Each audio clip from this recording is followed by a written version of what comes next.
kabayan. Lol, yung sinasabi mo, makakakuha ka ng benefits, malabo yun. Lalo't seasonal working permit ka. Ay siya, kung di mo pa ako kilala, magpapakilala muna ako. Ako si Enzo, isang seasonal worker dito sa Greece. Well, tama naman yung comment ni kabayan. Ayun nga lang, hindi niya tinapos yung video ko. Yes, totoo po na hindi eligible na makakuha ang isang seasonal worker ng ganong benefits. Diba sinabi ko naman sa video ko, hindi applicable.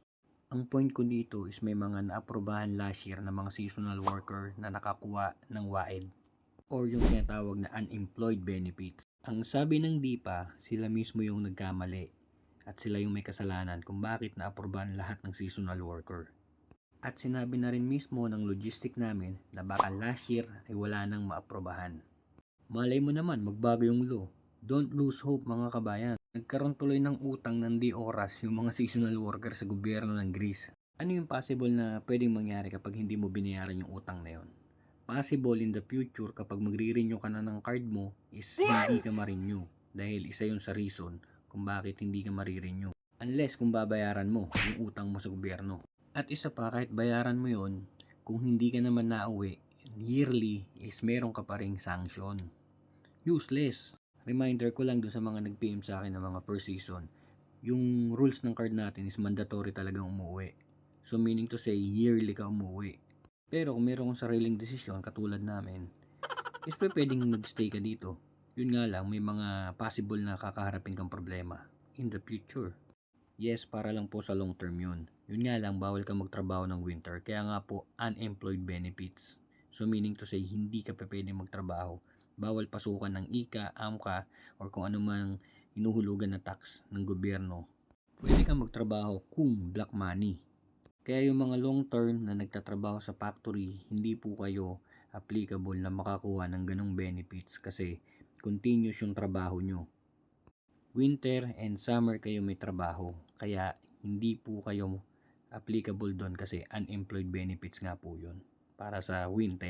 Kahit pa long term card yung hawak nyo. At isa pa, yung 6 months na sinasabi ko is para lang sa unang apply mo. Yung susunod na apply mo ng WAED, magiging 3 months na lang po. Yan, para mas malinaw po. At regarding naman po sa pagbabakasyon para sa mga seasonal worker, pwede po kayong mag-stay ng 9 months sa Greece and then exit ka ng 3 months dun sa origin country mo. Ito for sure may tanong kayo sa isip nyo na ganito. Paano kapag nag-exit kami sa Schengen country ng 3 months? Possible po ba na counted yun? Ang sagot po dyan, hindi po counted yun. Kailangan po sa origin country natin, which is sa Pilipinas lang po. Pwede kayong mag-exit ng 3 months. Paano kapag 1 month lang kami sa Pilipinas?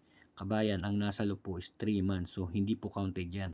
Huwag po kayo mag-bend the law. Minimum of 3 months, maximum of 6 months na pwede kang mag-stay sa Pilipinas. Pero siguraduhin mong meron ka mga supporting documents. Kung first season ka pa lang, kailangan mo ng BBOC or resident card at saka contract mo para sa susunod na taon.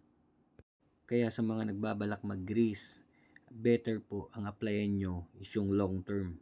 Kung wala naman kayong choice at ayun lang available seasonal worker, pwede na po yung i-grab kaysa po nasa Philippines po kayo. Sino ba naman ako para magsabi ng ganun? Siyempre, nandito lang ako para magpayo sa inyo at magtanong lang po kayo. At ito pong mga sinasabi ko sa inyo is base lang po sa experience ko. At sa mga nag-a-apply, good luck po sa journey nyo.